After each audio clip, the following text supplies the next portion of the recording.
السلام علیکم ورحمۃ اللہ وبرکاتہ۔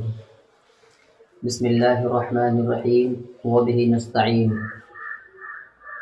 محترم ناظرین، میں آج آپ کے سامنے اس واقعے کو بیان کرنا چاہتا ہوں جس میں اللہ کے نبی صلی اللہ علیہ وسلم کی مسکراہٹ ہے۔ ابھی آپ نے غالباً دیکھا ہوگا کہ تین قسطیں جس میں اللہ کے نبی صلی اللہ علیہ وسلم کے آنسو مبارک کا ذکر تھا۔ اب میں سمجھتا ہوں اللہ کے نبی صلی اللہ علیہ وسلم کی مسکراہٹوں سے متعلق کچھ روایت پیش کر دی جائے۔ وہ یہ ہے کہ ایک مرتبہ حضرت انس رضی اللہ تعالیٰ عنہ فرماتے ہیں کہ اللہ کے نبی صلی اللہ علیہ وسلم نے فرمایا کہ میں اس آدمی کو بھی جانتا ہوں جو جنت میں سب سے پہلے جائے گا، اور میں اس انسان کو بھی جانتا ہوں جو جہنم میں سب سے پہلے جائے گا۔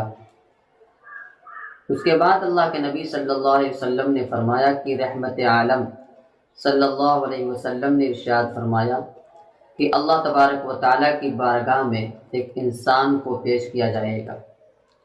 اللہ تبارک و تعالیٰ فرمائیں گے کہ اس کے بڑے بڑے گناہوں کو چھپا لیا جائے، ابھی سامنے نہ لایا جائے، اور اس کے چھوٹے چھوٹے گناہوں کو گنایا جائے، شمار کیا جائے۔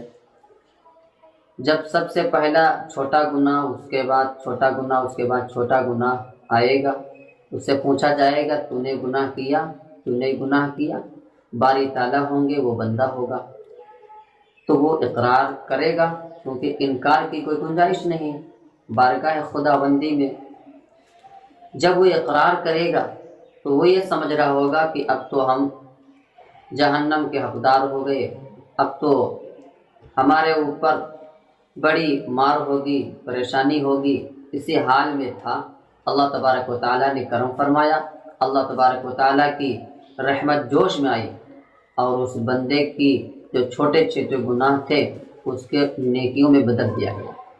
یہ اعلان ہوا کہ اس بندے کے جتنے چھوٹے چھوٹے گناہ ہیں ان چھوٹے چھوٹے گناہوں پر اس کو نیکی دے دی جائے۔ تو بندہ کہے گا، جب دیکھے گا ہمارے چھوٹے چھوٹے گناہ معاف ہو گئے اور اس پر ہمیں نیکی مل رہی ہے، تو وہ بندہ خود کہے گا کہ باری تعالیٰ ابھی تو ہمارے بڑے بڑے گناہ باقی ہیں۔ اللہ کے نبی صلی اللہ علیہ وسلم نے جب یہ حدیث روایت فرمائی، جب اللہ کے نبی صلی اللہ علیہ وسلم کی زبان مبارک سے واقعہ بیان ہوا، تو اللہ کے نبی صلی اللہ علیہ وسلم مسکرائے اور آپ کے دندان مبارک ظاہر ہوئے۔ حضرت انس رضی اللہ تعالیٰ عنہ فرماتے ہیں وہ دندان مبارک اس بات پر کھلے اور مسکراہٹیں آئیں کہ وہ بندہ ابھی جو یہ سوچ رہا تھا کہ اب تو ہم ہلاک ہو گئے، اب تو ہم برباد ہو گئے، لیکن جب اللہ تبارک و تعالیٰ کی رحمت جوش میں آئی اور اس کے جو گناہ تھے اس پر نیکیاں ملی، تو وہ خود کہنے لگا باری تعالیٰ ابھی ہمارے بڑے بڑے گناہ اور باقی ہیں۔ وہ خود اقرار کر رہا ہے ہمارے بڑے بڑے گناہ، جس پر اللہ کے نبی صلی اللہ علیہ وسلم کو دندان مبارک ظاہر ہوئے اور مسکرائے۔ تو اللہ تبارک و تعالیٰ کی رحم و کرم کی جو دریا ہے، جو سمندر ہے، کب اس بندے کے ساتھ ہو جائے یہ کسی کو کچھ پتہ نہیں۔